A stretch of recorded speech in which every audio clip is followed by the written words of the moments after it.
Can anyone catch them, do you think? Yes, of course.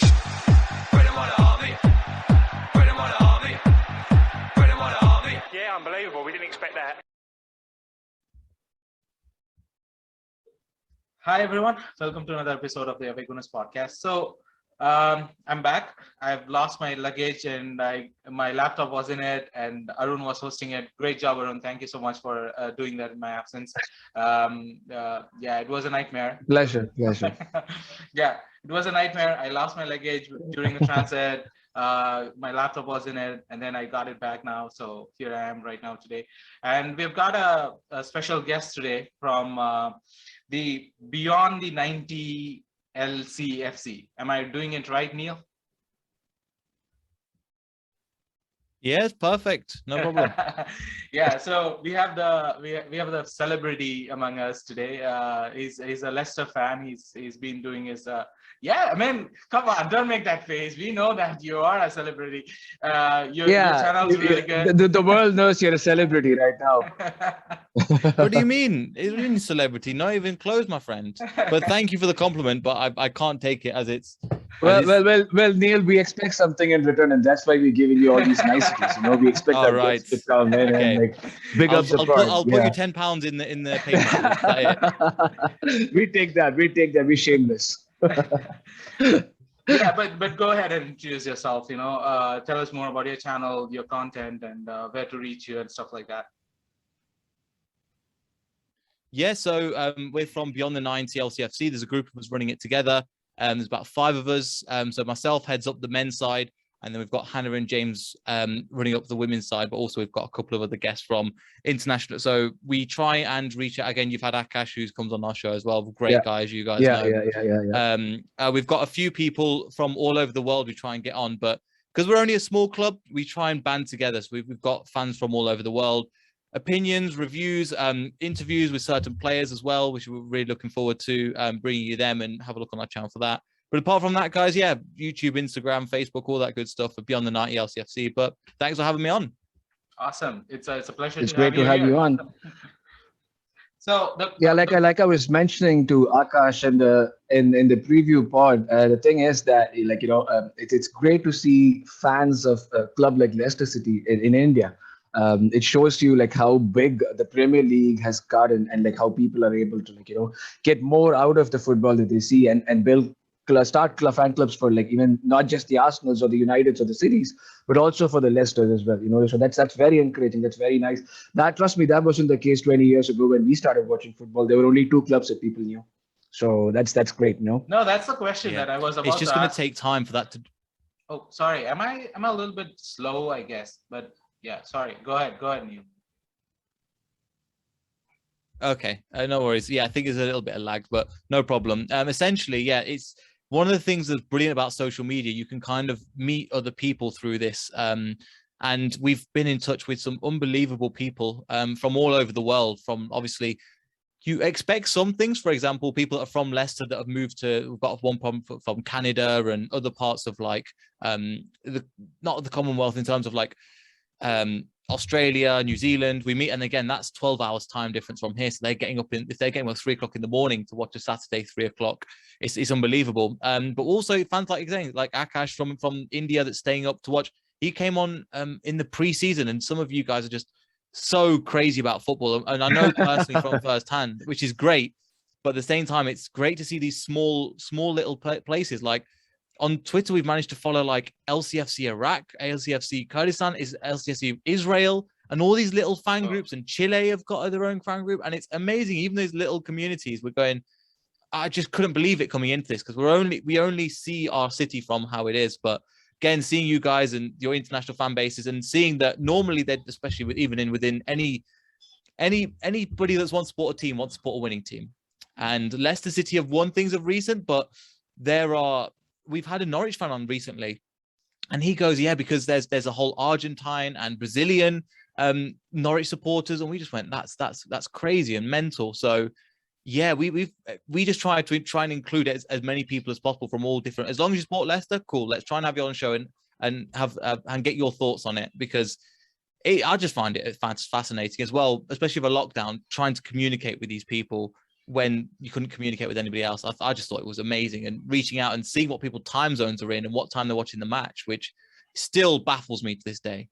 Yeah, that's me too, because I usually live and work in Vancouver, so it's like 3 in the morning, 4 in the morning. That's when I watch my games. There's absolutely, it's crazy time to drive across, the town, go to the bar, sit with a couple of mates and watch the game at 4 in the morning, when even the bar people are going like, why the fuck are you guys here?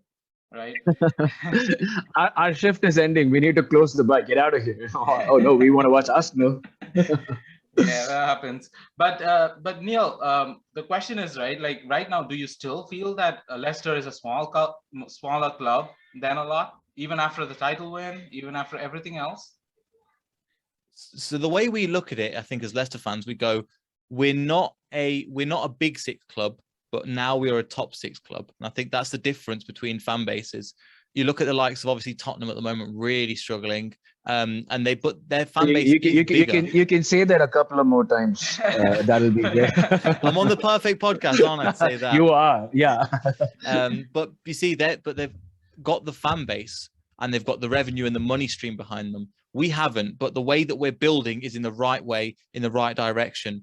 It's sustainable, and they've put, again, everybody in Leicester has a story about the owners and how much they've done for not just the club, but also the local hospitals, the local service stations, local charities and things like that. They've done a lot of things around here, and that filters through to the fans. Obviously, every fan base says, oh yeah, we are a family, which is true, but Leicester epitomizes that in terms of the way they look after each other.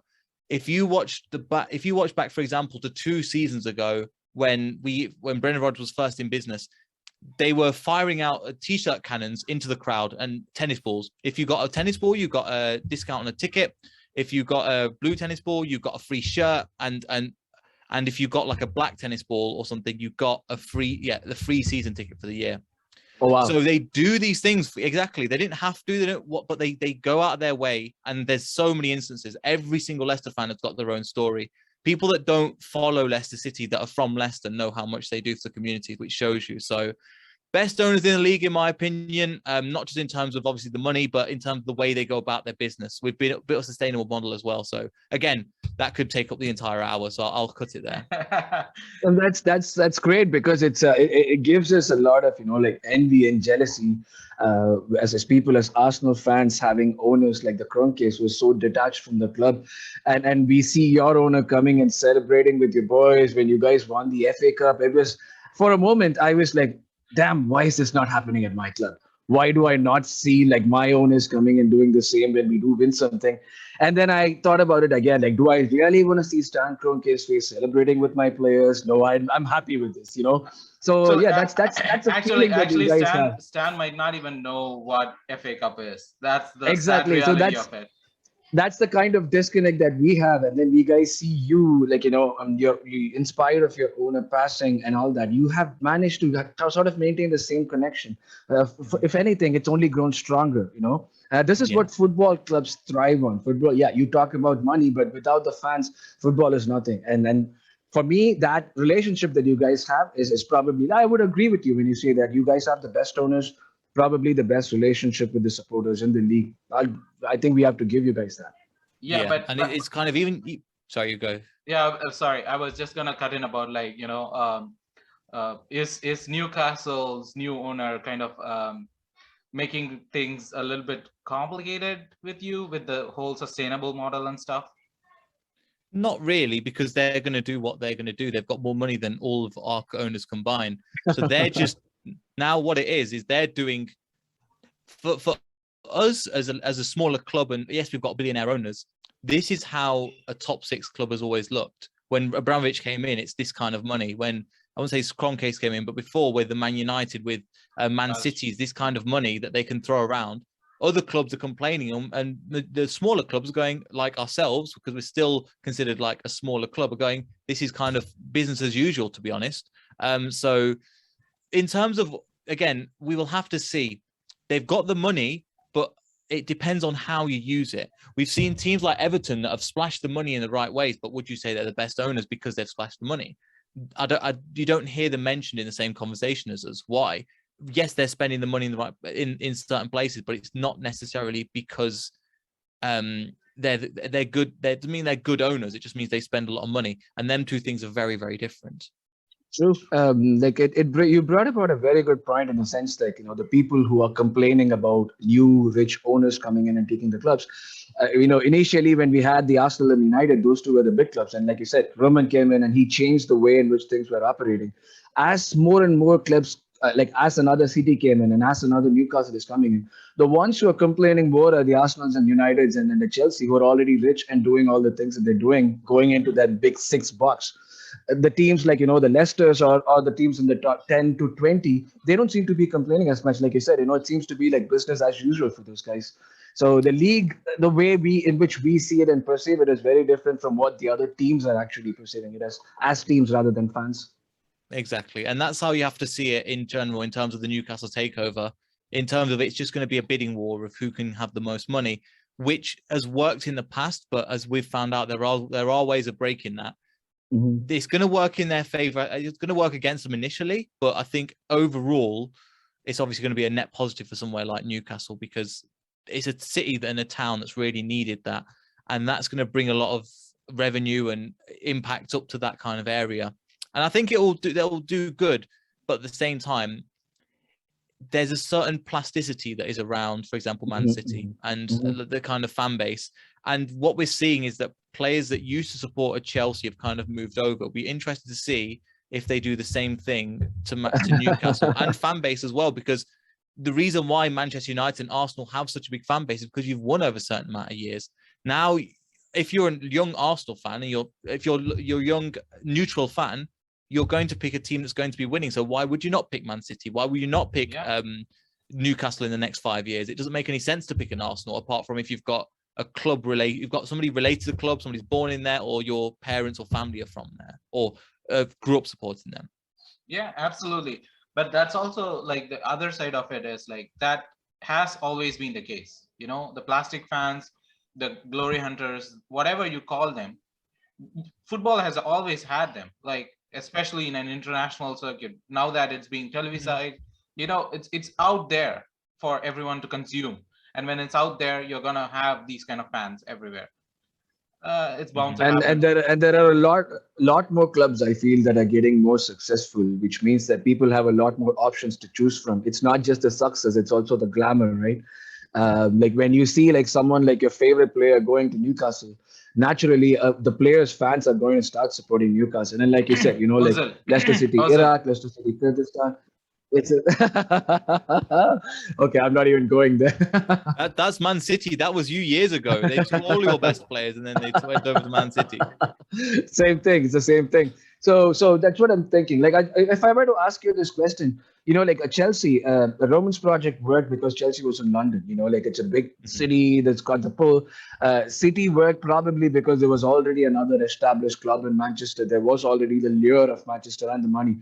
When you think of Newcastle, you think of all that they have. Like you talk about like their legacy, the fact that they have been in the top flight for a long time. The St. James Park atmosphere is like one for the legends and all that. But apart from all of this, like what do you think could possibly pull players to go all the way to a place like Newcastle? And with the weather and everything, and you do not have a great like party scene or anything that could attract the players for any, like to have them come and set up and build a team. It's for me in my head, it seems like a process that's going to take some time. But like, do you see this actually succeeding within the short term, like say a Chelsea project succeeded or a City project succeeded?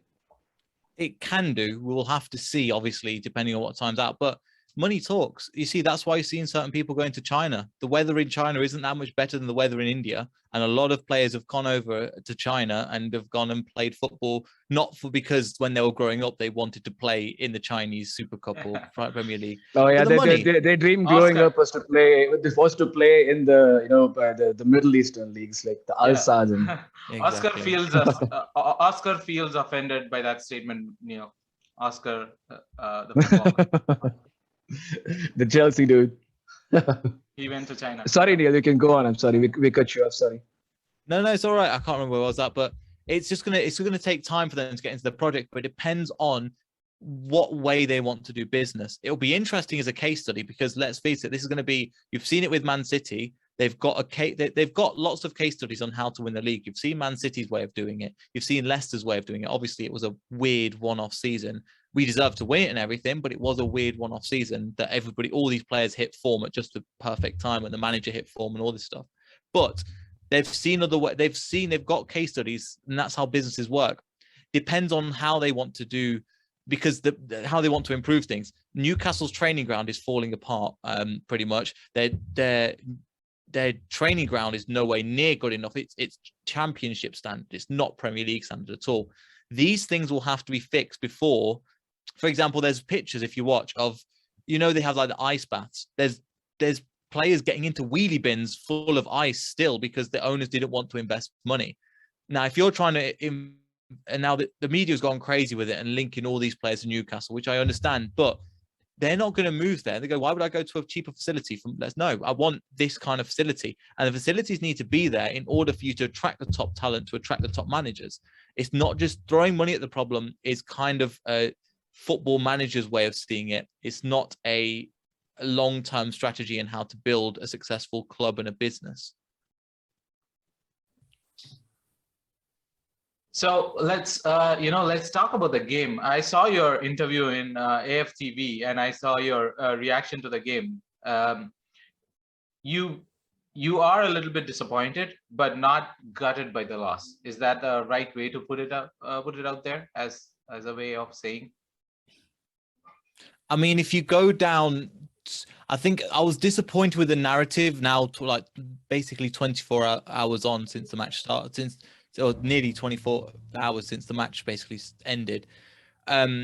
Because in the first 20 minutes, we didn't deserve anything from the game. I mean, we were not a good side. You guys played good football. We deserved to lose to be 2-0 down. We know we have a problem from set pieces, and we know that was the case. What was not mentioned as well, the fact that we have 8 shots on target and Ramsdale saved every single one of them. Obviously, 2 of them right at the beginning. Had a stormer of a game, and rightfully so.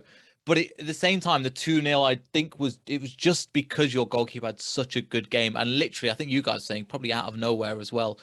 Everything went really well for you guys. But for periods of time, say from 45 to 65 minutes, we had a spell. And for example, we're looking at a very different game if the goal goes in, if Madison's free kick goes in, or if the follow-up goes in, and then we would have made that tactical substitution anyway. I think Brendan Rodgers would have made, if we were 2-1, he would have made that. And if one of them goes in, or a combination of if Ramsdale doesn't save some of the goals, and also if we headed more of our chances on target, I think we would have got something from the game. But the right result at the end of the day, we're not too disappointed. We've seen a lot worse this season. Leicester are kind of in the stumbling blocks. Before this, we've had 4 wins in 4 games. So we've been on a decent run coming up to this game, and our record at home against you guys, barring the last result, has been actually quite good. I mean, we've been true. Definitely there. So we thought, okay, this will be an opportunity, but we knew I think from personal, we know you'd concede from a set piece. We just didn't expect it to be the first goal. And you saw the players. We were, as fans, we were watching the same going, what the hell is happening? Mm-hmm. So, you know what? We'll just take the loss because we deserved it probably overall. I mean, I think one thing I said is take away the last 20 minutes, the first 20 minutes, it was a pretty even game, I'd say. Mm-hmm. So after that, you didn't really create too many chances. I would say you guys pretty much dominated us after the first 20-25 minutes. Like, I mean, I was proof that. Yeah, exactly. Well. You guys, I think like the moment we got to 25 minutes 2-0 up, the team sort of felt that they could just start defending more, let the pressure, soak in the pressure. They are going to give us a chance at some point. And it did seem to work, around the 60-minute mark, when 60 to 70 minutes, I think we had a good spell. But you guys came back in. I think that was expected in a home game, in an away game for a team like us. We are known to invite a lot more pressure, and you guys are attacking, and that was something that's very true. We got to see that. But Arun, that has been, I have been putting the same statement about Arsenal for quite some time, at least from the start of the season, right?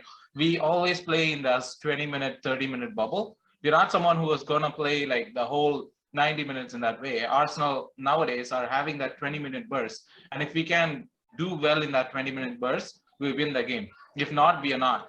So that has been the same with the Spurs yeah, game.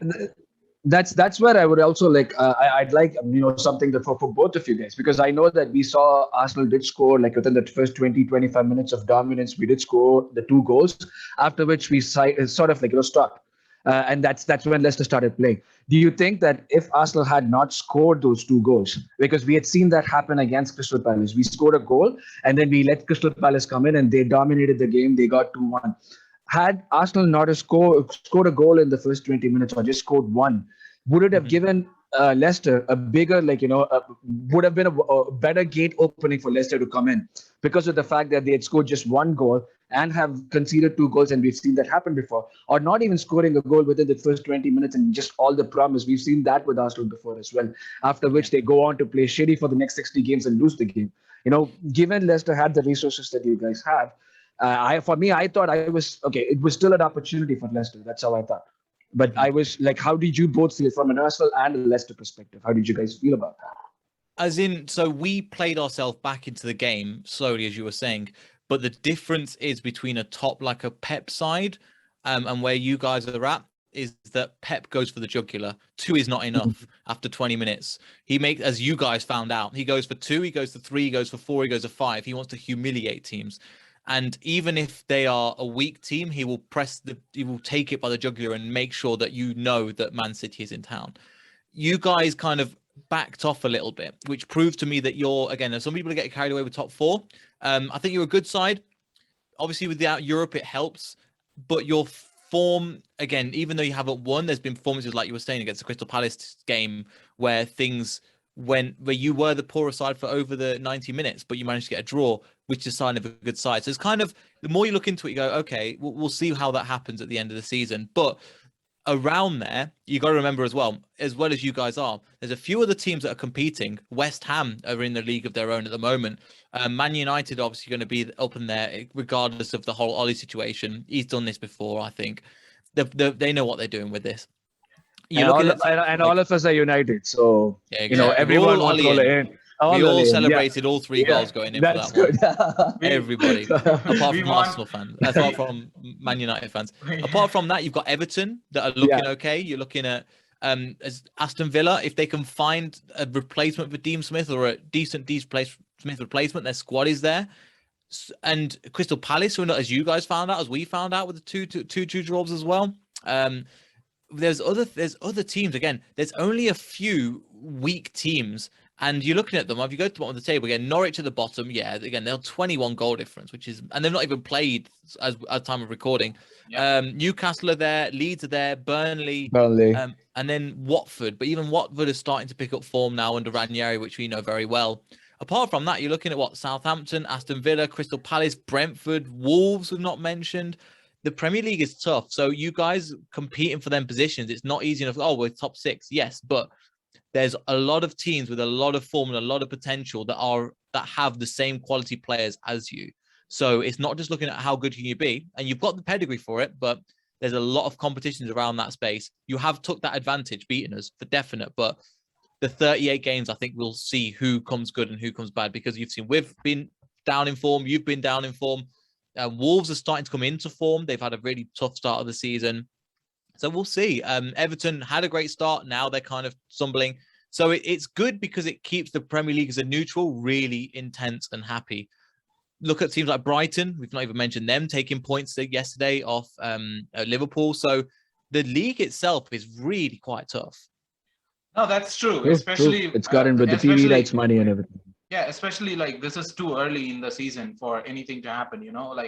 This is 10 games in. Not like we are not even halfway. We are not even anywhere close to seeing where teams are going to end up with.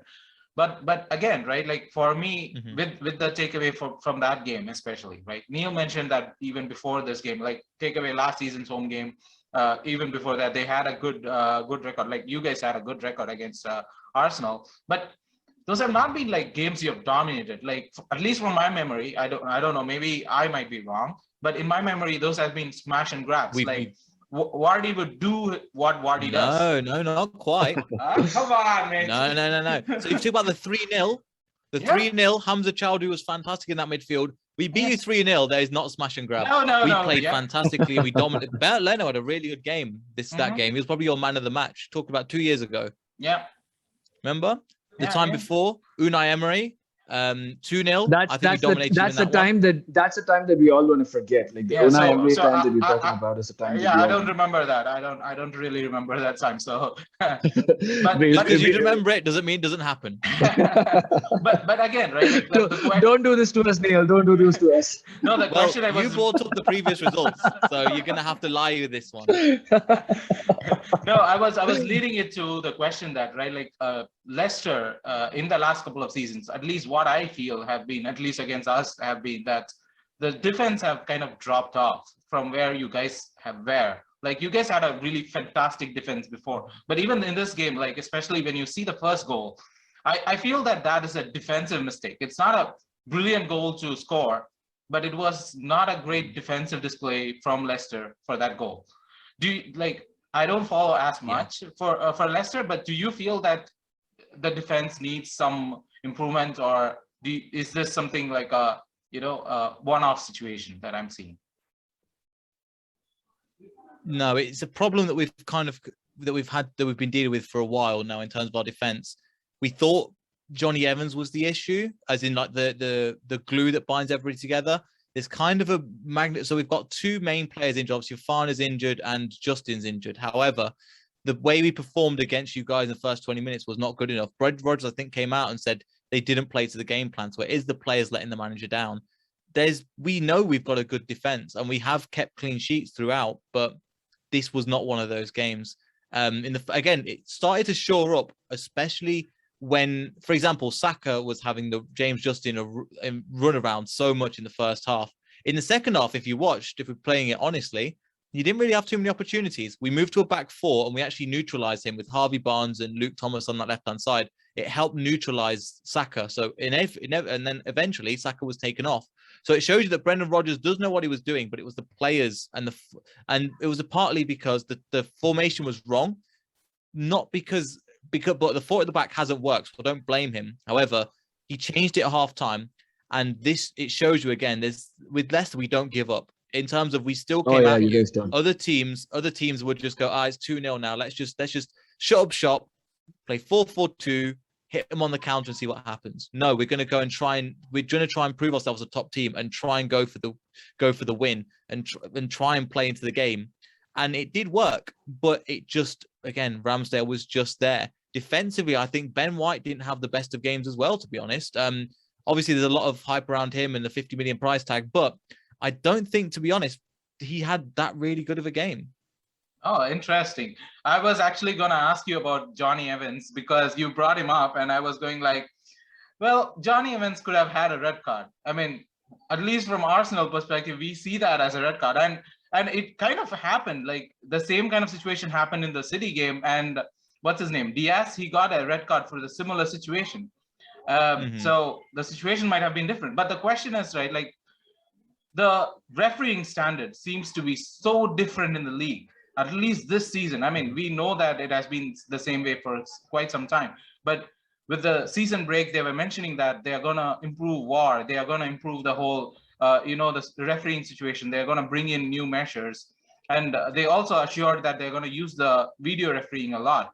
But seems like it's not about using the technology. It's about how they interpret the laws. That seems to be the problem. So, talk to us about you're the refereeing. Right. Yeah, go ahead. Yeah, the inconsistencies in the refereeing standards. This has been a problem in the whole point of this. The thing is, VAR isn't the problem. If you saw the Euros, if you followed the Euros, there was no mention of VAR. There was one mention maybe in that whole tournament. And this is the whole of Europe looking at this, and other parts of the world looking at the Euros, going, "Oh, let's see who's going to play and how they're going to play." It's the technology works. The refereeing doesn't. So the problem with technology is people say it's VAR, but it's the way that VAR is being used, and it's not being used in the right way. As you're saying, when we were against Brighton, we had 2 disallowed goals and a penalty that blatantly wasn't a penalty. Worked against us, and then the same thing happened to Man United with the Aston Villa, and they've got the goal. So the problem, if it's applied fairly, then you go, okay, we can see the problems, we can fix them. In terms of the way that it works, the way that things work now, again, you're right. You need to have a consistency where one is the same as the other. But there's part of me that goes, well, football, again, I'm not saying this, but football is supposed to be inconsistent. We have things to talk about and moan about. But in terms of the tackle, I mean, if the same thing happens and that's the letter of the law, then it needs to be punished accordingly. But punishing one and not the other is the issue. If they're both punished the same way, then sure. But in terms of that, yeah, that's why obviously I see it slightly more biased as, yeah, I don't think either was really a red card. But at the same time, it's like, well, in terms of this kind of thing where he's leaning on, but he's not, if it's against the last man and things like that. So there is a little bit of leeway. And I think the referees are quick to give reds for the last man. If it's a really awful challenge and you're one-on-one and it's a clear goal scoring opportunity, and like say he's through, then say he beats Evans and Evans just has to slide tackle him just because otherwise he'll put the ball in the back of the net. I think that's a red. If in that position there wasn't a genuine goal scoring opportunity that Aubameyang missed out on. Okay, but so yeah, that has been the problem. Sorry, go ahead, Arun. No, I mean, like Neel said, like, you can either say both of them are red or neither of them is a red. And that inconsistency is what is bothering these teams.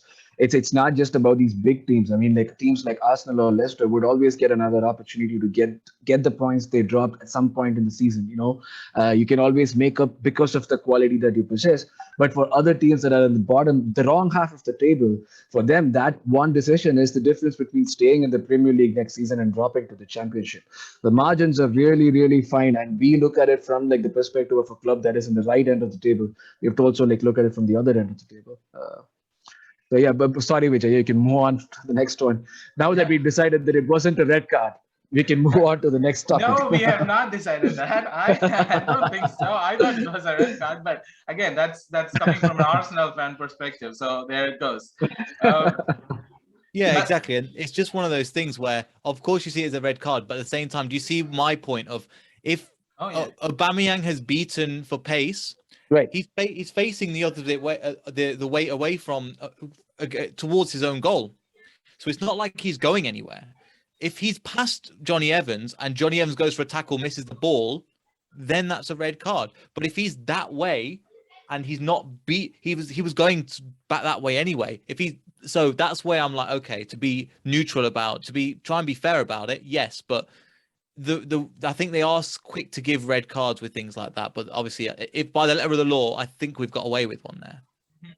No, for me, the reason I was mentioning it as a red is it's the same way, right? Like if it happens to your team, I would have said no, it's not a red card. Yeah. But exactly. If it's happening to the opponent, you're saying it's a red card. So it's just one of those situations. But again, you mentioned about Vardy and his thing. I felt he was a little bit quieter than usual. And this new guy, what's his name? Daka. He came in and he was a little bit of a thorn in the whole thing. So is he going to be the heir apparent for Vardy? Like is he being trained as a person who would replace Vardy in the future? Is that the plan? Basically, yes.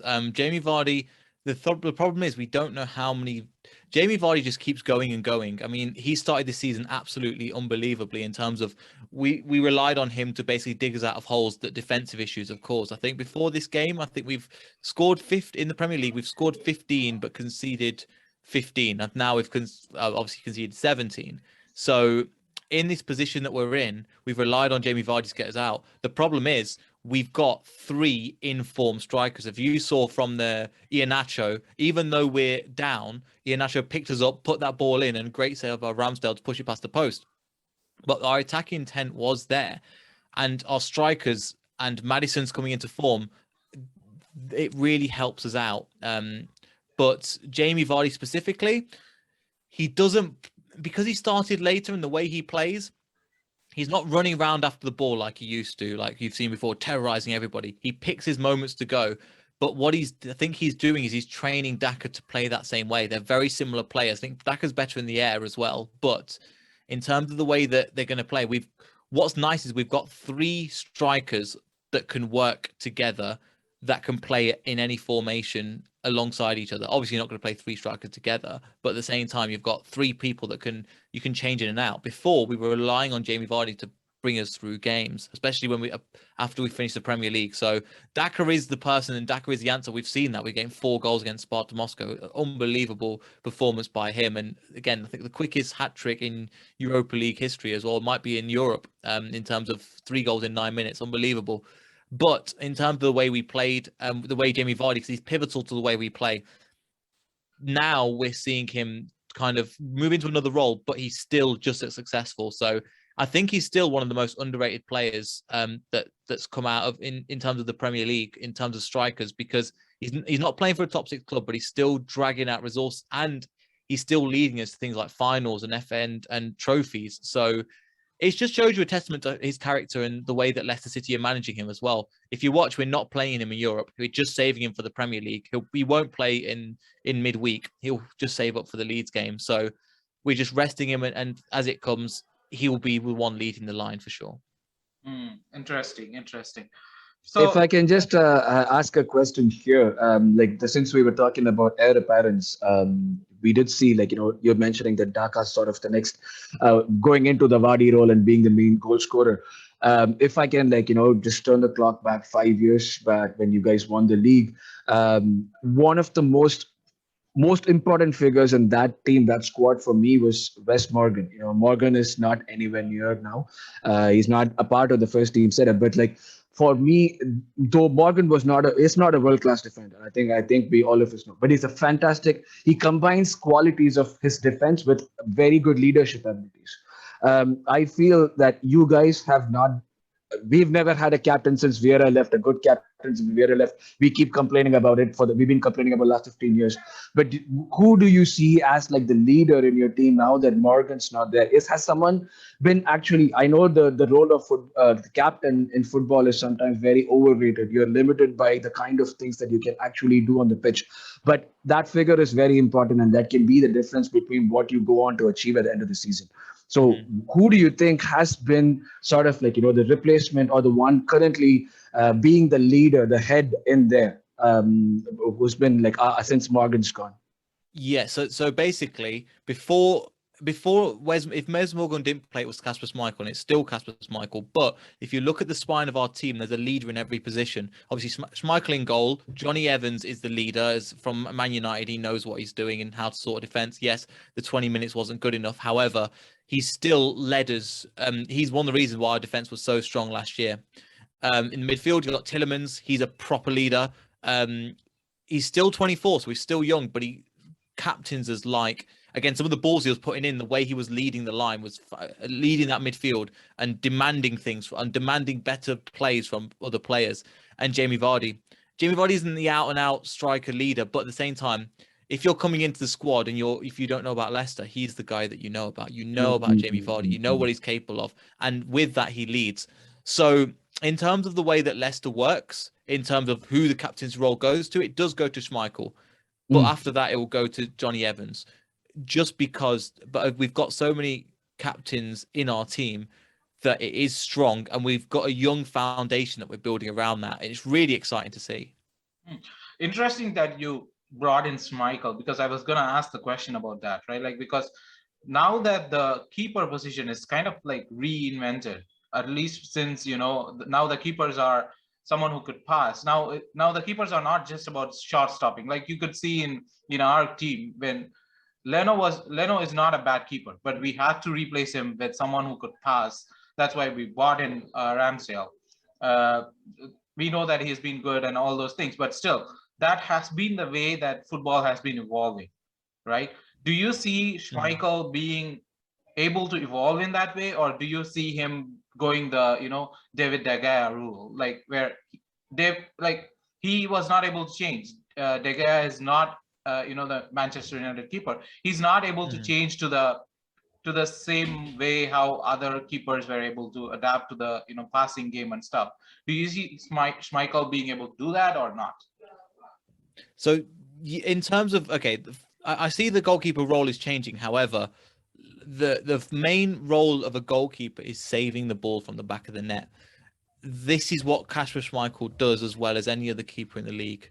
And that's the main function of the goal. Yes, you look at the likes of Everson and like Ramsdale yesterday in terms of the way he's playing out from the back. But the main point of a goalkeeper is to save the ball when it comes to the back of the net. And Kasper Schmeichel is a really good, when the opportunity, like look at the FA Cup final and the way he saved that Mount goal. It was unbelievable. Still think Ramsdale's double save was better, but it was one of those times where I went, right, this is fantastic. And this is what a keeper's supposed to be for. In terms of distribution, it depends on how you want to play. Obviously, we were playing, if we play 3 at the back, Michael's distribution isn't great. But when it comes to a goalkeeper, it's like driving a car, and the what you need to do to get you from A to B. That's the main goal of it. And when other forms and other things come over, but the main role still prevails. And with Schmeichel, he does do that probably as good as any other keeper in the league. Instead of just an out and out, the ball is coming towards him. He knows how to save it. And that's what I'm really proud of in terms of Schmeichel. Interesting. Because I was questioning that because there has been like some questions being raised about keepers being able to be the 12th man or the 11th man or whatever, right? Like that was the question that people have the libero playing out for the ball. Yeah. So that was, and that kind of like made me prod into like what is the style that Brendan Rodgers is bringing, because we know Leicester from yesteryears. They are a pressing side. They are a someone they always harries the defenders or harries the opponents in general. Like you can see them pressing for the ball. Is that what Rodgers is doing? Because I felt that at least last season, you guys kind of dipped in that pressing game at the end of the season. Maybe you guys ran out of gas or something. So it was a combination of things last season. It's easy to say that Leicester City fell off. However, we don't have the funds. We didn't have the squad depth to compete on 2 fronts. And we had a massive injury problem that was completely looked over. Liverpool, the media was crying over Liverpool, and Liverpool were, again, they had injuries. We had, if not worse, injuries to key players. I think Mad About Foxes did a massive graphic on this in terms of the way that Leicester set up and the formation. We were playing, again, I think against Crystal Palace, we were down to 14 players, and that's including 3 goalkeepers. So we were putting centre mids at right wing and left wing. We were playing centre backs being centre mids because we had lots of centre mids at centre back to try and cover up all the gaps. And then as we've going against Arsenal, because of so many players were injured, we were playing Harvey Barnes in that first half 1-0 up front on his own because of because we were injured. And we still managed to get a result in that game. So it's a really sly narrative to shake off Leicester and go, they're not good enough for top 4. We were good enough right until the last game of the season, which is really annoying. But at the same time, that shows us how much we've progressed. It could have been easy to go up to the Premier League and then fall off. No, the owners wanted to be there. They wanted to be around that spot. We had massive injuries to, again, massive players. Harvey Barnes being one of them. James, I think out of all the players in the Leicester City squad, there was 5 that didn't get injured at all and didn't have a medium injury. And they were Schmeichel, Albrighton, Kelechi Iheanacho, who else? Michael Brighton, and there's a couple of others. Literally every single other person was out for at least a month or so. And that makes a massive difference when you've only got a small squad and trying to compete for the top 4. It's hard when you've got a team like yourself, when you've got teams like Liverpool that don't have the strength of depth, but they've got the quality to carry them through, that world-class quality. We haven't got a world-class player in our team. We've got potential world-class players, but what that means is they're going to drop form. And when they drop form and injuries, young players turn their heads, and that's all it is. So it's a too easy narrative to say we dropped it twice in a row, which we technically did, but it's an easy explanation than that. In the same way that this game that we played, 2-0, if you look at it from the outside, you go, Arsenal battered Leicester. Leicester can't score. Well, yes, on paper, that's what it looks like. But in reality, there's lots of other factors in terms of your man of the match with your goalkeeper, even though you won 2-0. Logically, that doesn't make sense. Do you see what I mean? So there's all these other factors that play in where, again, you have a podcast to discuss this, and that's why we're here. That's a great one. So Arun, I would like to ask you about like Arsenal a little bit because we've been talking about Leicester. So regarding the game, right? It was Saka's 100th game. Yeah. But he kind of was, although like Neel mentioned that he played well in the first half or something. It's not the usual Saka that we have been seeing. Like it's not, at least for the past couple of games, there has been a little bit of dip in Saka's form. Do you feel that way, or is it just me who's feeling that way?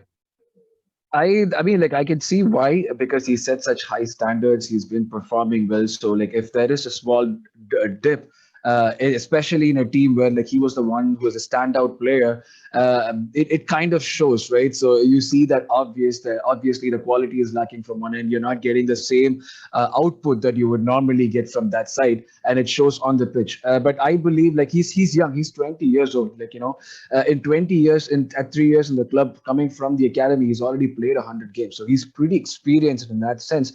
But in terms of age, he's still a young player. And like Neel mentioned, like, young players, their heads turn. That requires a lot of like effort from the other players in the team to help them come back to where they are, and as well as the manager as well. I would just see this as like, a minor blip. I wouldn't be too worried about it until it goes on for. I can understand why, like I said, it's the standards that he said, but I would like to see if it goes on for another stretch of games before we start, like, worrying about things. Jadon Sancho hasn't done anything since he joined United, and no one seems to be complaining about it. Both him and Sancho are the same age, right? They both play for England. They both play on either side, but like no one's complaining about Sancho. And he comes with the 80 million price tag as well. So I think we should give our boy some more time. Okay, yeah, I'm listening to it. But anyways, I think we have talked a lot about the game. Unless you want to add something else, I think a big thanks to Neel for joining in today. I would I think Neel covered this, but I probably would like to ask a controversial question just based on like what you have right now.